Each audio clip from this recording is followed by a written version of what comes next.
to you all.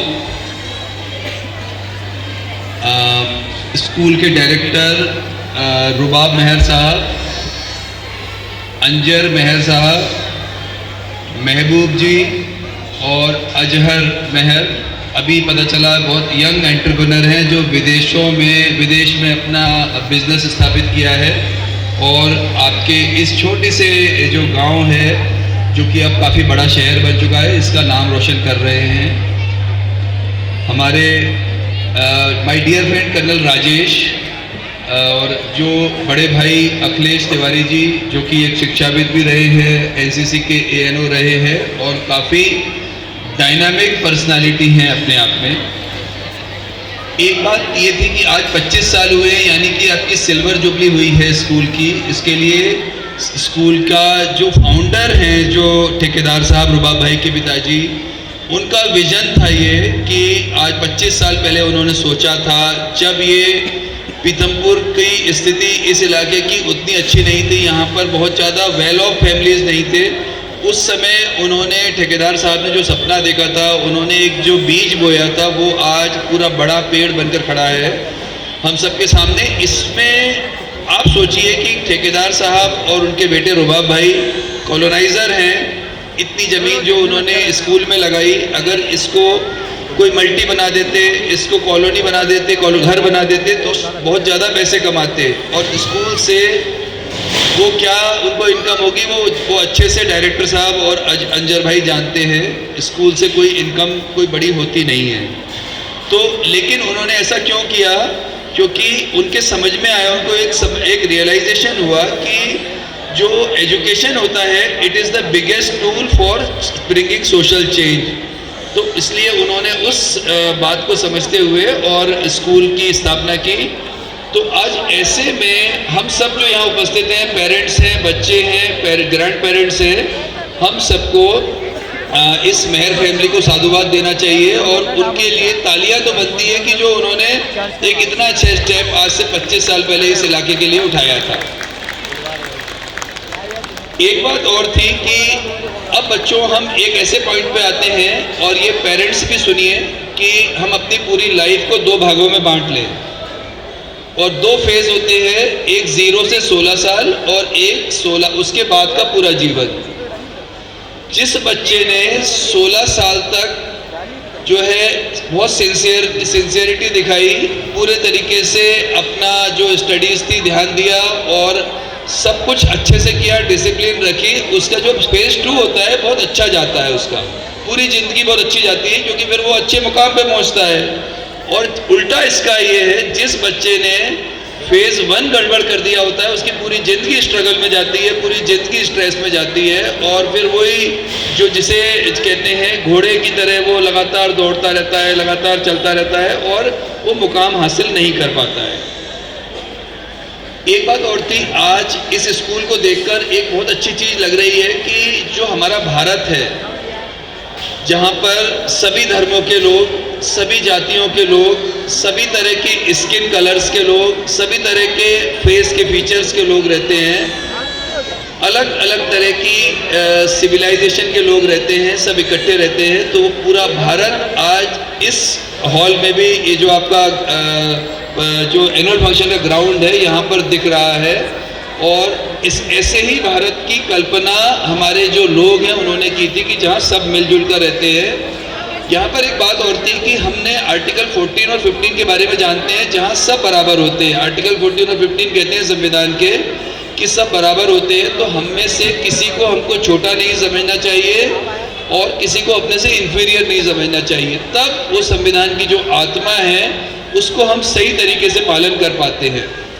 एक बात और थी बच्चों कि जैसे जैसे इंडस्ट्रीज़ बढ़ी, जैसे जैसे शहरीकरण बढ़ा, वैसे वैसे परिवार छोटे हो गए, न्यूक्लियर फैमिलीज़ हो गई, यानी कि मियाँ बीवी और बच्चे, दादा दादी, चाचा चाची, ताऊ ताई, ये सब पीछे छूट गए हैं। पहले ही परिवार काफ़ी जो है छोटे हो गए, न्यूक्लियर हो गए। उस कारण से बहुत सारी प्रॉब्लम्स हैं जो हम समझते हैं, जो परिवारों के छोटे होने से, न्यूक्लियर होने से समाज में आ रही है। लेकिन पिछले 15 सालों में जो हुआ है वो उससे भी खराब हुआ है और वो हुआ है स्मार्टफोन के आने से।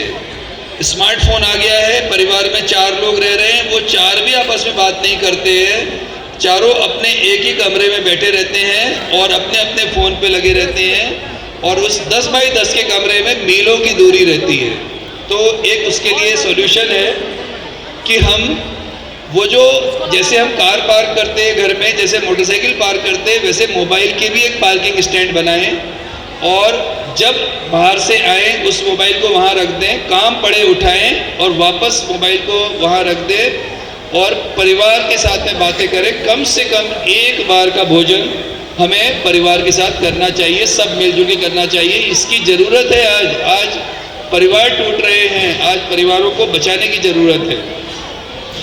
और एक बात और है कि इन्वायरमेंट के बारे में आपको बच्चों बताना था कि आज आप देखिए नदियाँ सूख रही हैं, जंगल कम हो रहे हैं और जितनी जो नदियाँ हैं, तालाब हैं, वहाँ प्रदूषण हो रहा है, पानी खराब हो रहा है। इसमें इसकी जिम्मेदार हम खुद हैं, हम आप सब जिम्मेदार हैं। तो जो यंग जनरेशन है उसकी जिम्मेदारी है, ये जो एनसीसी के बच्चे हैं, स्काउट एंड गाइड्स के बच्चे हैं और जो दूसरे स्टूडेंट्स हैं, उनकी जिम्मेदारी है कि जो पर्यावरण जिस तरह से खराब हो रहा है, पर्यावरण का संतुलन बिगड़ रहा है, ग्लोबल वार्मिंग हो रही है, उससे कैसे हम इस दुनिया को बचाएं। तो आपकी जिम्मेदारी है, जो गलती हम लोगों ने कर दी, हमसे पिछली जनरेशन्स ने की है, वो आप ना करें। आप अपनी जिम्मेदारी को अच्छे से निभाएं। और हम जैसे जैसे आगे बढ़ रहे हैं, आज हम 4th लार्जेस्ट इकोनॉमी बन चुके हैं और 3rd लार्जेस्ट बन सकते हैं। कब बन सकते हैं? जब हम स्वदेशी पर आए। जो भारत में मेक इन इंडिया वाला रहेगा, मेक फॉर इंडिया रहेगा और उसी स्वदेशी चीज़ों को हम अपनाएंगे, भारत में बनी हुई चीज़ों को अपनाएंगे, तो ट्रंप के टैरिफ हमको डरा नहीं पाएंगे। फिर ट्रंप के टैरिफ से हमें डर नहीं लगेगा। थोड़ा बहुत जो असर पड़ा है टैरिफ का, वो हमारे ऊपर नहीं पड़ेगा और हम लोग अपनी आप सेल्फ सस्टेनिंग इकोनॉमी बन जाएंगे। आखिरी बात बच्चों ये है कि हमारे नागरिक कर्तव्य होते हैं। जो एज ए सिटीजन हमको क्या करना चाहिए? एज ए सिटीजन सबसे पहले तो हमको कानून मानना चाहिए। जो संविधान लिखा है, संविधान को पूरे तरीके से अक्षरशः फॉलो करना चाहिए, वर्ड टू वर्ड। और बात हो रही है ट्रैफिक की। अब देखिए, भारत में पूरी दुनिया में सबसे ज़्यादा रोड एक्सीडेंट्स भारत में होते हैं और भारत में सबसे ज़्यादा रोड एक्सीडेंट मध्य प्रदेश में होते हैं। और आपको ये जानकर आश्चर्य होगा कि मध्य प्रदेश का इंदौर जो है, वहाँ पर highest number of accident related deaths हैं, रोड एक्सीडेंट रिलेटेड डेथ्स हैं। तो इसका लिए भी हमको सोचना पड़ेगा। हेलमेट लगाना ज़रूरी है टू व्हीलर्स पर, 3 बैठकर ना जाएं, अगर कार में जा रहे हैं तो सीट बेल्ट लगाएं, ट्रैफिक साइंस का फॉलो करें और किसी भी स्थिति में जो हम ट्रैफिक के रूल्स को ना तोड़ें। तो एक तो हम लोगों की जानें बचाएंगे और जानें बचती हैं तो हमारा जो जीडीपी बढ़ेगा, क्योंकि हमारे रिसोर्सेज वेस्ट नहीं होते हैं उनके इलाज में। तो आखिरी बात ये है कि हम अपने घर की सफाई तो सब रखते हैं, अपनी सराउंडिंग्स को साफ रखें। सराउंडिंग्स को साफ रखेंगे तो गली साफ रहेगी, गली को साफ रहेंगे तो आपका पूरा शहर साफ रहेगा, शहर साफ रहेगा तो जिला, जिला रहेगा तो स्टेट और स्टेट रहेगा तो पूरा देश। तो इन सब बातों को बच्चों आप लोगों के बीच में बोलना ज़रूरी था। थोड़ा सा लंबा हो गया, पर इस बात में से 10% लोग भी फॉलो कर लेंगे तो आज का यहाँ आना आपके बीच में सफल हो जाएगा। जय हिंद।